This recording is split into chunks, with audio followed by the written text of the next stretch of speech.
পদার্থবিজ্ঞানের একদম প্রথম অধ্যায় ভৌত জগৎ ও পরিমাপ নিয়ে আলোচনা করব। পৃথিবীতে যা কিছু আছে সব বস্তুকে মোটামুটি দুটা জগতে ভাগ করা হয়েছে। এক হচ্ছে ভৌত জগৎ আর আরেকটা মনোজগৎ। যা কিছু দেখা যায় তাকে আমরা ভৌত জগতের অন্তর্গত করেছি, আর যা কিছু অনুভব করা যায় তাকে আমরা মনোজগতের অন্তর্ভুক্ত করেছি। মনোজগতের অন্তর্ভুক্ত হয়েছে আমাদের আনন্দ, বেদনা, সুখ, দুঃখ, এগুলো সবকিছুই মনোজগতের অংশ। আর যা কিছু আমরা দেখতে পারি, এই যে গ্রহ, নক্ষত্র, মানুষ, পৃথিবী, এগুলো সবকিছুই হচ্ছে ভৌত জগৎ এর অন্তর্ভুক্ত। ভৌত জগতের অন্তর্ভুক্ত যারা আছে তাদের কিছু গুণ আছে, যেমন তারা হচ্ছে পরিমাণবাচক, অর্থাৎ তাদেরকে পরিমাণ করা যায়। ধরো তুমি আর তোমার বন্ধু মিলে গল্প করছো, এই যে অনেকক্ষণ ধরে তোমরা গল্প করছো, এটা কিন্তু পরিমাণ করা যায়। কি দিয়ে? সময় দিয়ে। তারপর তুমি কতটুকু লম্বা, এই যে তোমার দৈর্ঘ্য কিন্তু পরিমাপ করা যায়।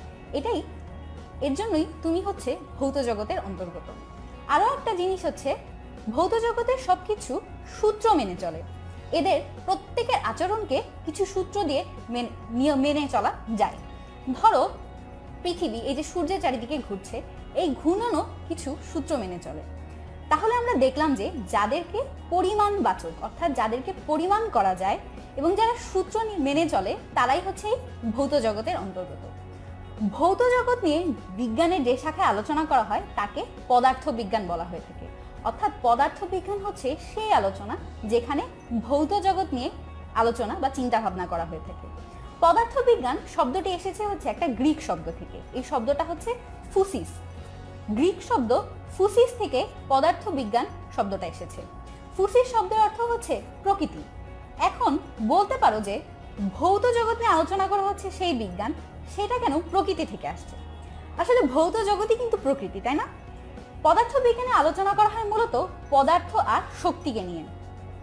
প্রকৃতি প্রাকৃতিক ঘটনা এবং সেই প্রাকৃতিক ঘটনাকে কতগুলো সূত্র দিয়ে আলোচনা করা হয়, তাই হচ্ছে পদার্থ বিজ্ঞানের আলোচ্য বিষয়। এখন জেনে নিই পদার্থ বিজ্ঞানে আমরা কি কি নিয়ে আলোচনা করি। পদার্থ বিজ্ঞানে কতগুলো বিষয় নিয়ে আলোচনা করা হয়, তা হচ্ছে প্রথমে বলবিজ্ঞান। এই বলবিজ্ঞানকে কঠিন তরল বায়বীয়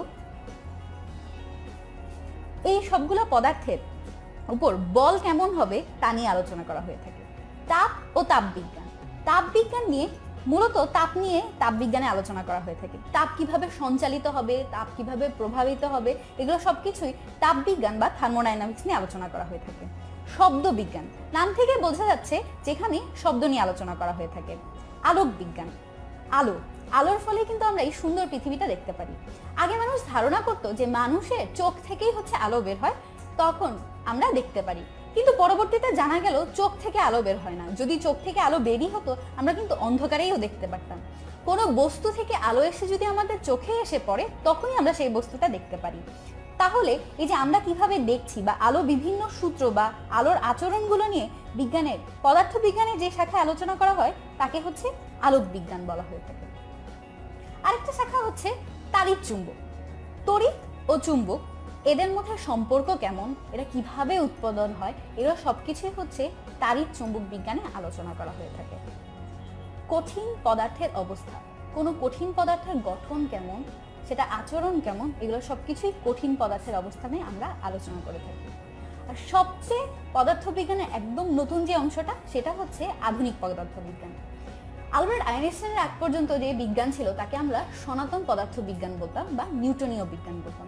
তিনি আসার পরে এই সনাতন পদার্থ বিজ্ঞানে আমরা যে সকল জিনিস নিয়ে আলোচনা করেছি তা একটু ভিন্নভাবে তিনি উপস্থাপন করেন। এই ভিন্নভাবে উপস্থাপন করার কারণে আমরা তাকে আধুনিক পদার্থ বিজ্ঞান বলি। আধুনিক পদার্থ বিজ্ঞানে কোয়ান্টাম তত্ত্ব বা বিভিন্ন নতুন নতুন আইনস্টাইনের থিওরি অফ রিলেটিভিটি, এগুলো নিয়ে আলোচনা করা হয়ে থাকে। এবং সর্বশেষ হচ্ছে ইলেকট্রনিক্স। কোনো আধানের কেমন হয়ে থাকে, আধানের আচরণ বা মূলত ইলেকট্রনের গঠন, আচরণ, এগুলো নিয়ে ইলেকট্রনিক্সে আলোচনা করা হয়ে থাকে। এই ইলেকট্রনিক্সের থেকেই এই যে মোবাইল, টেলিফোন আমরা যে ব্যবহার করছি, এগুলো সবই ইলেকট্রনিক্সের অন্তর্ভুক্ত। তো পদার্থ বিজ্ঞান কি? পদার্থ বিজ্ঞান হচ্ছে গ্রিক শব্দ থেকে এসেছে, যার অর্থ হচ্ছে প্রকৃতি।